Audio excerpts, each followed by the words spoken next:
The best of the Morning X on 99X. Barnes, Leslie, and Jimmy. The original 99X. And let's take a trip through time and listen to a little bit of history. Almost like a powder.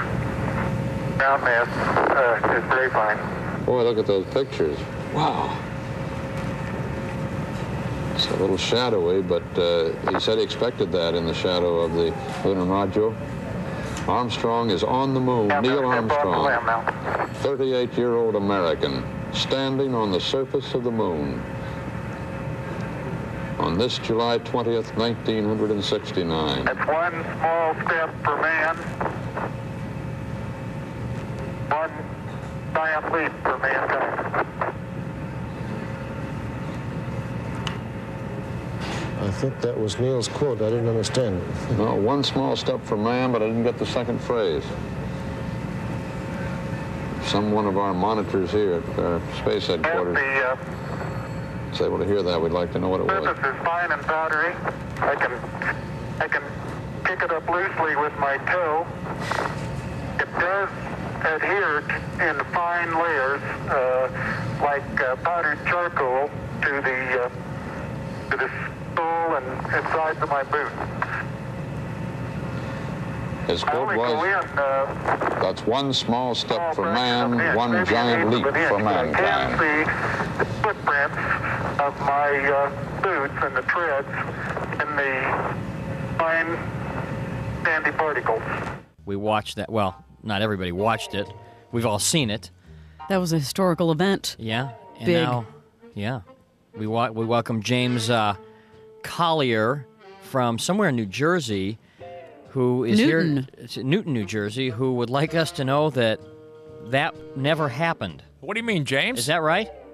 Oh, God, I hate ruining people's mornings like this. Well, go ahead. We've been doing mind. it for 3.5 hours already. Okay. Tell us what really happened. Well, I'm an investigative reporter. I want to make that real clear. And Who do you I've work done is put together documented evidence. Who do you work for, James?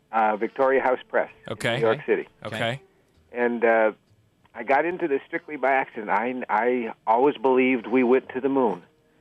And then the publisher was going to do a manuscript on a book about it, and I started investigating the author of that book and what his charges were. And I came to astounding information, and I put it all together in a 90-minute video that nobody has ever been able to see and ever believe we went to the moon. They went to the moon, and never once did they ever put the camera on Neil Armstrong or any other astronaut and then tilt the camera upward and say, hey, there's the Earth. That would have proven we went to the moon, and I wouldn't be speaking here today. Never once did they do that. There are no stars in any NASA photos. If anybody has any NASA photos there in their houses, look at them. There's no stars. The sky is black because there's no atmosphere, and yet there are no stars in any pictures. And there should have been. They took a camera there to photograph stars, and yet none has ever been put out in the history of NASA. How do you know there should have been? Because the stars without atmosphere would be bright like headlights. And they supposedly took a picture of the Earth, and there's no pictures of stars in the picture of the Earth, and the Earth is reflected light. You're saying they just took it on a set? They I don't know where they took it. Made up a little thing and took pictures. Yeah, I saw that's this what people believe. I'm not the only one. There's BBC documentaries coming out on this. There's a lawsuit in Santa Cruz, California, October 7th, where a man named Bill Kaysing, who was a rocket-dying scientist, who worked with the propellants, supposedly on the lunar module. And he wrote a book called We Never Went to the Moon 20 years ago. And Jim Lovell, the astronaut of Apollo 13, called him a wacko for saying it. And so Kaysing sued him. And they're going to trial in October, and they're going to use this tape for the jury. So it's going to be pretty heavy. Now, James, you sound like, you sound like a reasonable guy. I mean, you sound like a nice guy. You don't sound like, you obviously can string a sentence together. Yeah, right. I probably am a nice guy who can put a sentence Right, together. yeah, absolutely. And, with a good job. But I have to tell you, I think you're out of your mind. No, but you haven't seen it. That's an unfortunate part, because usually I don't like to do shows like this on this particular subject. But this is what the book is about. I'm sorry, the video is called Was It Only a Paper Moon? You're at a disadvantage in that if the publisher had time to send you the tape to see it, which they'll do. But you must be at a disadvantage trying to sell this to everybody. You can't tell me yeah, it's easy. Yeah, it's a disadvantage to do this type of show. When I do the hour-longs and like that, you can do it. Like, let me tell you some more things. Okay. The NASA video is demonstrably fake. There's no question about it. And in the tape, I show you all 7 Apollo shots, and you can see it. And that's one of the things that the BBC is doing. They broke it down and said, this is just totally fake. And you can see it with your own eyes. And one of the things is like the shadows.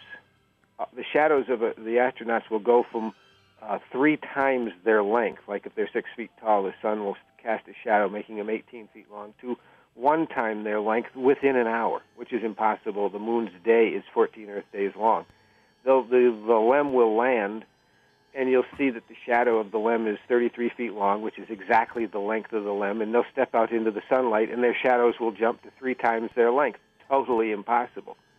Lighting alone is wrong. On the moon, the lighting should be super stark because there's no atmosphere to diffuse the light. Well, the cameras were not, I mean, the video quality back then, though, was so poor. Is it not possible that some video quality was absolutely perfect. Not from Others was poor. I got all of it. It's in the video, trust me.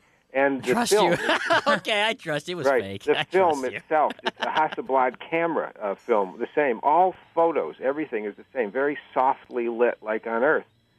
And that would be impossible to do. So this was a big hoax from NASA for what reason? $30 billion. They $30 didn't have the technology to go in 69. Right. And there's another thing. There's a thing called the Van Allen radiation belt around the Earth, and it goes from 400 miles up to 100,000 miles out, and it captures the radiation from the sun. Now, this is a little thing they don't tell you about, but it was discovered by a guy named James Van Allen. And in 1959, he wrote a paper on it for Scientific American magazine. Anybody can get it, March issue. Uh-huh. And he says that no human being can leave this Earth without being protected by a lead shield. And, of course, there wasn't any in the spacecraft because the radiation up there will kill you, and you have to go out through it and come back through it. Have we ever been to the moon? I don't believe any human has ever been there, no. But I may be wrong. That's just my opinion. But what I'm saying is, in this video, you will see the hardcore evidence. Make up your own mind. We're trying to get it to Congress and Senate and all that, and Government Accounting Office. I mean, it's not just out there for fun. This is a serious question because they can say, hey, let's go to the moon again and take another $100 billion. Now, I do agree with you. I'm sorry. I happen to agree with you that most of what NASA does is just to ensure that they get more money. I happen to agree with that. NASA is the Department of Defense and the CIA, and it's not a warm and fuzzy group like people like. Well, So where do you suppose Neil Armstrong and the other astronauts were when all this took place? Were they just sitting around in a hotel room? Well, I think they inter-orbited. Huh? There's an inner orbit where they. I don't think so. I think they were all heterosexual. I think they all had wives. They did, and the LEM, the thing that they landed on the moon, never flew on Earth. It never took off in any way, shape, or form. It weighed 33,000 pounds. So you think they just jacked them up into space and said, cruise around a little bit, well, what back they in a did while. is they said, look, guys, we're going to use you as guinea pigs twice. Once to test whether the Van Allen radiation belt will kill you. And the Van Allen radiation belt, by the way, is the northern lights. When you see them, that's radiation cooking. Okay. And so go out there and give it a shot. If you die, we'll find out. And when you get to the moon, test out this thing we call the Lunar lander because we never could fly it on Earth, and so we don't know if it'll really fly. And when you see this thing, it's incredible. It floats on a rocket, 10,000 pounds of thrust, and you can see the Apollo 16 famous shot of the LEM sitting on the moon's surface. It never even disturbs a hair beneath it. And what NASA did was take a picture inside a simulator. It isn't even the same LEM. Okay. Let's take some questions here. Do you think, though, that if this didn't really happen, we would have known by now? Yes. No, because there's been a book out by Bill Kaysing, as I said, in the lawsuit for 20 years, and lots of people know. I mean, I'm not the only one doing this. Well, but you're the doing a piece on it. In the middle of August, a show called Strange Universe on television. I think the point that Leslie made, though, is exactly the point. We're very good at a lot of things in America, except for one thing. Keeping secrets. Not so. That is so. After a number of years, eventually the truth comes out, although an argument could be made about the Kennedy assassination, too. I would agree with you there. So why is it with all the thousands of people involved in NASA, it seems like the only people who believe this are people who were not involved in NASA. Are there any Outside the ring. Is there anybody who has cracked? Who has cracked that was on the inside? First of all, only a handful of people would know for sure. And two, as long as the New York Times and the Washington Post or the Miami Herald or L.A. Times don't do a story on it, it won't appear anywhere else because people are intimidated. Who's going to write it? Because this would be the biggest story. This would be the biggest story of modern day journalism. Well, that's why, believe me, who wouldn't it's want up this to the story? people. I put a tape together of documented facts. It isn't just emotion. This stuff you cannot get around, and you see it yourself. I don't know who cares anymore, except if you care whether they come after you for another $100 billion of taxpayers' money or a hoax. But believe me, you cannot. I've shown this to hard-boiled newsmen in New York City, and you can't come away and believe we ever went to the moon after seeing it. This is documented facts in this tape, 90 minutes. How much is the video? Oh, $20, and I guess $3 for shipping and handling. I'll look at it. Yeah, I want to see it. I want to see what's going What's your on. Give me your address. Hold on, we'll get that to you. One last question. Are we on Mars? I have no idea. I will not. I am not here. I don't have an agenda. I only am an investigative reporter, and I put everything I found on video instead of a book. Let the people decide. I am going to I and others are going to the Congress and Senate to demand an investigation. So I'm not a conspiracy theorist. I don't have an agenda. I just put together what I found in a tape instead of a book. I like the question one of our listeners has on hold.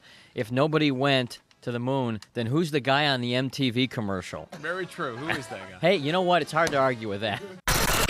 This is the best of the Morning X. How can you in any good faith continue to do a show like this knowing there's a very strong possibility that the entire show is BS?